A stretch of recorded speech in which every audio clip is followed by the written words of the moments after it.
Hey, it's Worth Playboy. And my Playboys Bunny. Welcome to our podcast where we discuss pickup, game, relationships, and Sex. never take a girl seriously. Oh, man. And this is a foundational Yeah.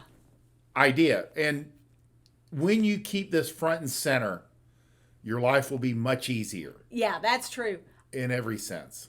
And for the long term. Not Exactly. I think that a lot of these kinds of lessons, people just assume they're just on the front end. And then you can relax it. No, don't do that.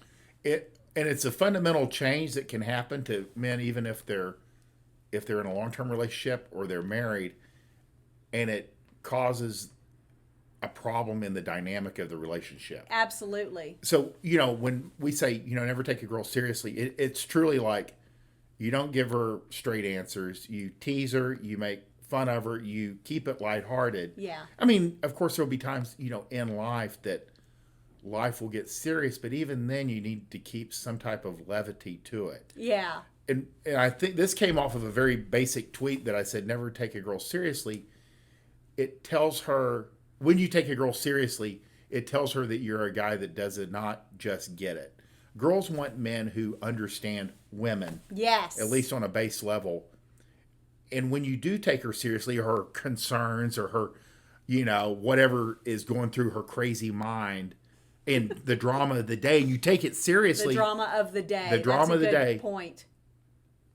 She doesn't want that. No. You should make fun of her, ignore her, or go do something that's more interesting to you. Because she just wants some levity, Yeah. And girls are always going to have something. Some girls more than others. Mm-hmm. Some girls are high drama, some are medium, some are low, but there are no drama girls. Wouldn't you say? Yeah. And it just kind of goes along with the crazy amount of crazy that they're going to bring into your life. You have to kind of decide how much you can handle. Yeah. Well, and I would say, whenever girls are creating drama or attempting to, in whatever realm that they do it, if you feed into it, you don't actually fix anything. Now, guys are fixers. So you think you're like giving them answers that they're going to be, using and utilizing and everything's going to get better. That's not what they want. So it actually just causes the drama to escalate. And eventually, if it escalates enough, you actually become more of an enemy than an ally. And then they lash out at you. You become the problem. That's where these guys go, what the hell just happened? Exactly. They get whiplash over their girl's drama. So if you are a guy who, if her grandmother just died, you don't make fun of her for it. But if she's crying because she broke a fingernail, then you got to tease her a little bit.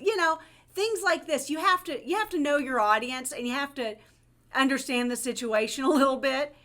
But if you will tease her about more things that she's trying to bring drama to your life about, both of your lives will be better. Exactly. I mean, and there's going to be more broken fingernails, more arguing with her girlfriends, more she's stressing out about getting the right color folder for one of the kids for their English class. Yes. Then grandmother's passing away. Yes. Or cancer, or things that are truly serious. That there's going to be 100,000 to 1 ratio. It's true. Of incidents of seriousness that you don't really need to pay attention to. It's true. 1,000%. So, because men will drive themselves insane. Yeah, absolutely. Trying to keep up with her brain going all over the place. And I would say it's even harder, like with someone, of course, I always decide that it's the hardest for me. With someone that's low drama, low crazy like yourself. Uh-huh. So when it does surface, I don't recognize it right away. Right. And it catches me. You know what I mean? I'm like, oh, okay. But sure. sometimes we're well into it, and I'm like, oh, I didn't realize what was going on. You Right, know, sure. because if you're a girl, and most women, there's crazy and drama every day. Of some level, Of yeah. some level, it's with her mom, it's with her sister, it's with the kids, it's with her car, it's with her boss, it's Yeah. with her job, it's with you. It doesn't matter. It's you. You know, if again, like you said, they'll turn it on you. Yeah. And you haven't been home for 10 hours. Oh, well, that's the problem. Yeah. You haven't been home for 10 hours. Did you ask your boss for that raise? You know, it goes on and on. You know, it's Sure. a chain reaction. So picking better is the first thing. Yeah. Find a girl that has the amount of insanity that you can live with in a day-to-day lifestyle. Yes. Yes. Because some girls are full-time. Yeah. You know, so you need that flexibility. And there's guys that love that. There's high-maintenance guys that love high-maintenance girls. But you got to know your limits. And I would say in picking that girl, you know, the problem is that I'm going to say the first year, most girls can keep that stuff under wraps pretty well. As long as you're not in daily face-to-face contact with one another. You know, I had a consult recently, and the couple had kind of started dating when they lived closer, and then because of kids and exes and things like that, they ended up having to move, like, be essentially 40 minutes apart. And that kind of was a backward step in the relationship. And now he's not seeing as much drama because there's more space. They're not doing the day-to-day life together. And so now he's kind of like, oh, well, she's low drama now. No, she's not low drama now. You just aren't as exposed to it. Nothing's changed. Yeah, nothing has changed. Because, a year ago or a year before, she was driving him absolutely crazy. It's your environment. Yeah. Yeah. Because they were together so much more. So understand that girls can keep that kind of stuff under wraps when they need to keep or get you hooked. But that's where I always say, don't think about marriage, don't mention marriage, don't propose marriage before at least 2 years, because usually after about 2 years, you've seen each other kind of go through some stuff. You've seen the way that they handle things. You've seen the way that her drama is or isn't. Unless it's been strictly long distance relationship, then you're not going to see that as much, But this is where the drama factor, you have to know really, really what her level is before committing. And most important is to kind of ask yourself, and this is something that guys don't do. Yeah. They don't ask themselves, what does my lifestyle tolerate? Right. Do I have a lot of free time? do I have time to devote to her crazy? A lot of guys work a lot of hours. Yeah. And if you're a car salesman and you're dating a stripper, you're not going to be there. It's going to be a distraction. Yeah. Because she's going to be doing drugs. She's going to have hooker friends. She's already fucking other dudes.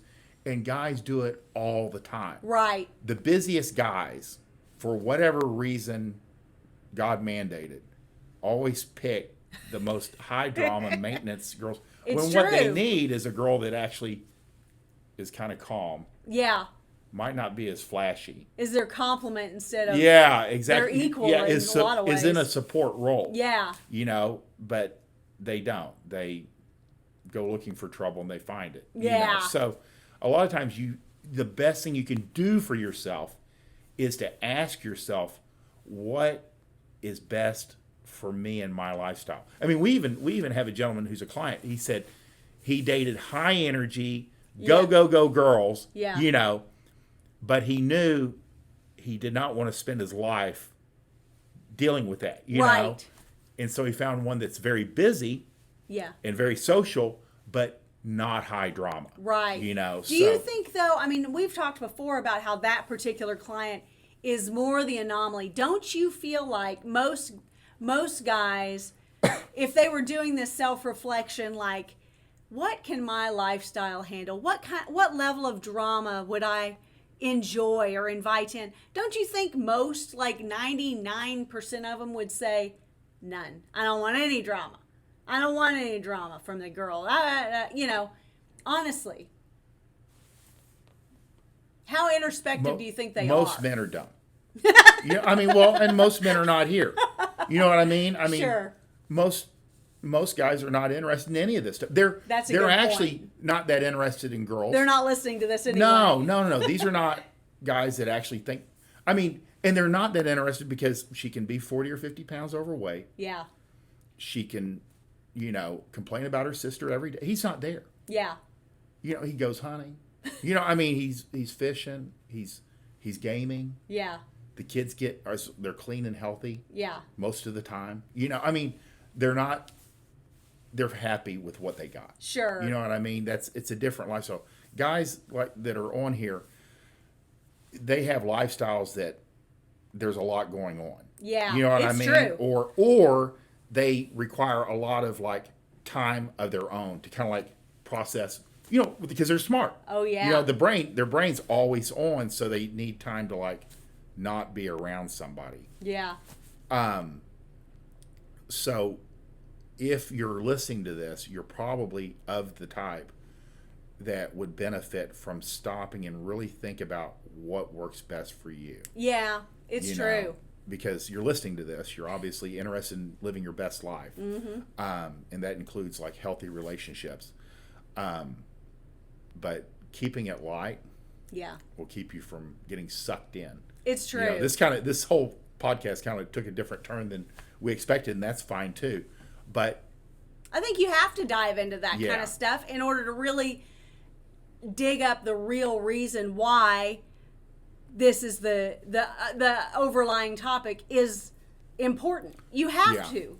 Well, and like we say, you guys truly can choose. Yes. Most men are happy to marry the first girl that touches his pee-pee.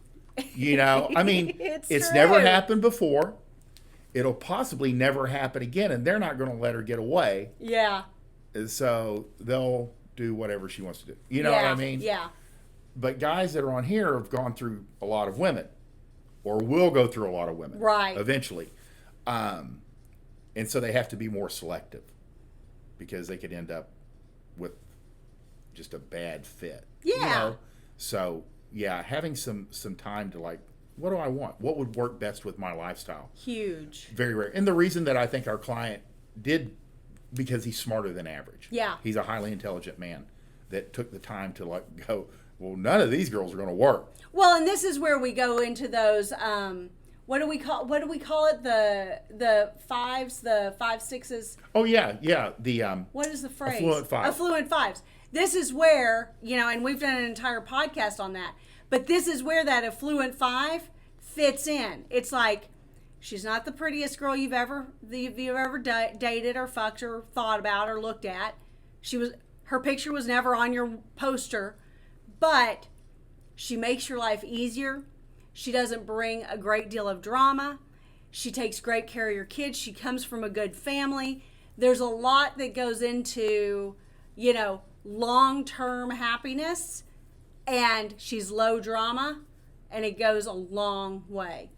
That's where if you are in truly affluent neighborhoods, you would think that you'll see a bunch of like 8s and even maybe 9s running around. Yeah. And you see mostly like very fit, very average, if even unattractive in the face women that are married to very wealthy men. They usually clean up well, though. They look great. Yeah, they look great at the galas, at the events, at all that kind of stuff. It's just when you see them, we run into them in the gym. With no makeup. Yeah. These are very average girls at best. Yeah. But they care about their husbands. Yes. They care about their kids. They care about their girlfriends. You know, they're mentally healthy. Yes. And And they don't actually invite, like, if a girl is high drama, they don't invite her into their circles. Exactly. They know, better. Yeah. That housewives of whatever. Of like Orange County and these stuff. are anomalies. Yeah. Your average wealthy guy is not marrying her. No. They run from them. Well, the funny thing is on that show, on those kinds of shows, oftentimes there are as many of them that are divorced as there are actual. They're not even really housewives anymore. Yeah, that's or all if you they need to started know. the show as housewives, they're not anymore. That's a whole other thing. But yeah, I mean, but that's where these affluent fives that we talk about a lot kind of come in, because they tend to be very low drama. Mm-hmm. They make your life easier. If you, because we talk a lot about the high echelon men that we meet with, and we truly do meet with the cream of the crop. It's truly like the top 5 or 10% that want to be the top 1 or 3%. And we help strategize to get you there, because your relationships and the relationships you keep or run through, or however you want to run your life, makes a huge impact on the quality of everything else in your life. I mean, truly, choosing a wife is the most expensive decision you can make for your financial future, and that runs the gamut of your happiness, however you mark that, your success, however you gauge that, your children's health, happiness, and success.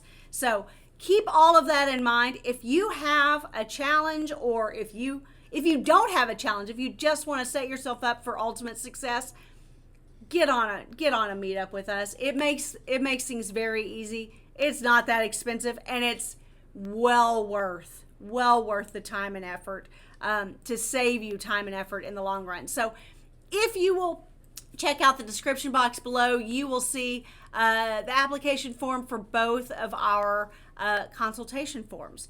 In all things, we want you to win. If you like this podcast, please like, subscribe, share with your friends. Bye!